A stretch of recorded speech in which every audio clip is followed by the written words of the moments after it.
Pasaule ir tik plašs jēdziens, aptvert to var tikai tie, kas kādreiz izlemj izkāpt no savas ikdienas un rauties piedzīvojumu virpulī, lai iepazītu citu tautu kultūras, redzētu dažādas ainavas un mainītu savu ikdienu. Vienmēr esmu gribējis saprast, izbaudīt un redzēt to, kas liekas redzēts tikai filmās. Manī viennozīmīgi mīt ceļotāja dvēsele, un katrs no ceļojumiem ir tik spilgts un nesalīdzināms ar iepriekšējiem. Turklāt katrā notiek kaut kas, ko grūti aizmirst, tāpēc pastāstīsim par 3 aizraujošiem ceļojumiem, kuri mainīja mūsu uzskats un domāšanu. Nu tad sāksim ar manu, Sintīs ceļojumu uz Slovākiju. Tad, kad 2 meitenes ir pazīstamas jau kopš pašas bērnības un dodas kopā uz Slovākiju, jau skaidrs zināms, ka ceļojums nebūs garlaicīgs. Tagad, kad tas ir pagājis, pat grūti atrast īpašības vārdu, kas atbilst šim ceļojumam.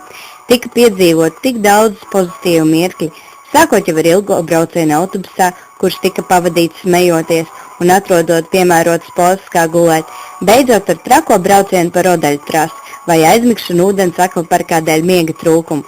Iepazinos ar tik daudz dažādiem cilvēkiem un pavadīju jautru laiku ar mūsu autobusbiedriem, kas, starp citu, bija Rīgas satiksmes darbinieki. Jā, ar kontroli arī es iepazinos, bet spilgtākais, ko atcerēšos vienmēr, bija kalnu burvība un brauciens ar plostiem pa upi, kuras vienā pusē ir Slovākija, bet otrā Polija. Viesnīcas numuriņos mēs pavadījām maz laika, bet tāpat pie tiem ļoti ātri pieradām.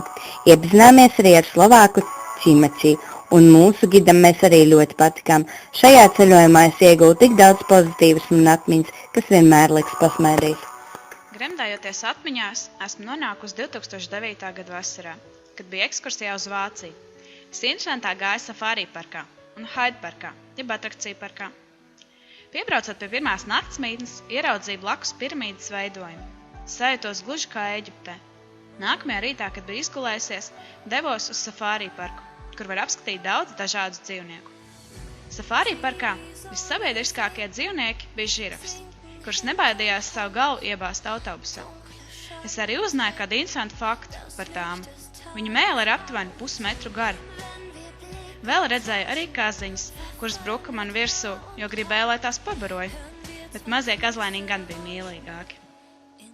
Pieejot pie mērkšķīšu krātiņa, man uzmanību piesaistīja kāds mazs mīļš radījums, tomēr man simpātijas pret to pazuda pēc tam, ka tas nokārtojās gandrīz manas galvas. Nākamais apskats objekts bija Hyde parks, jeb atrakciju parks, kur vienā dienā nemaz nav iespējams izstaigāt.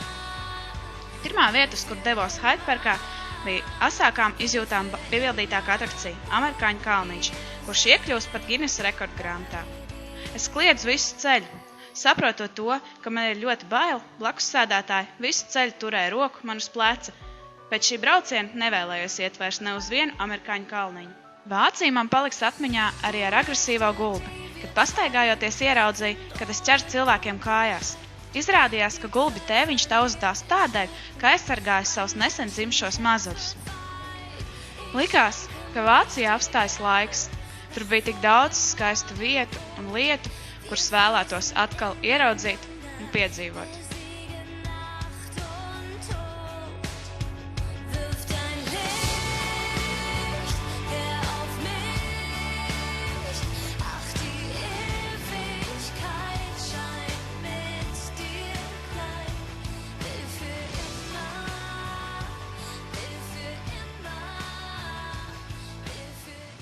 Stāstot par sevi, es nevaru nepieminēt to dzīves daļu, kur ir saistīta ar ceļojumiem. Savas dzīves garumā esmu apciemojusi jau 22 Eiropas un pasaules valstīs. Ceļojumu laikā esmu bijusi daudzās skaistās un brīnumainās vietās. Esmu apmeklējusi dažādus muzejus, kā arī iepazinu daudz interesantus cilvēkus. Viena no spilgtākajām valstīm bija Ēģiptē, kur es pirmo reizi apciemoju, kad man bija tikai 12 gadi. Mani vienmēr ļoti apbrīnoja un iespaidoja šī valsts kultūra, arhitektūra un tās ievērojamās vietas. Ēģiptē es biju pat 2 reizes.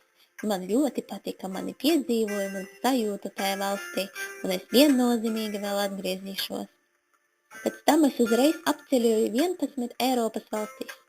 Es biju gan Čehijā, Pragas pilsētā, gan Austrijā, kuras arhitektūra mani ļoti pārsteidza un apbrīnoja, gan Horvātijā, kur es pirmoreiz biju nogaršojusi dažas delikateses, piemēram, tādas kā austeres.